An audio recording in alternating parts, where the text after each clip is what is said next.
Oh, when I throw it up, start twerking like Miley. Oh yeah.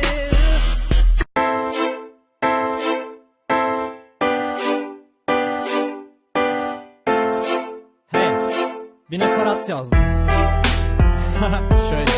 Şeytan diyor kalk, toz yapıp yak, bul damarını çak, tavutuna bir çivi daha. Suçu bana at, benden farkın kaldıysa eğer hala inatla. Şeytan diyor kalk, toz yapıp yak, bul damarını çak, tavutuna bir çivi daha. Suçu bana at, benden farkın kaldıysa eğer. Haha iyiymiş. Azrail olsaydım intihar denerdim. Sonunda diyecek olmasaydı Tanrı denendin.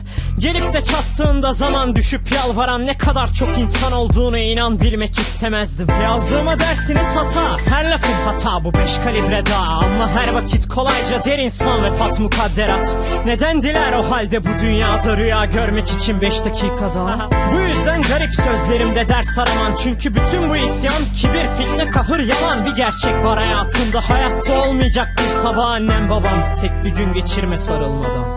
Şeytan diyor kalk, toz yapıp yak, bul damarını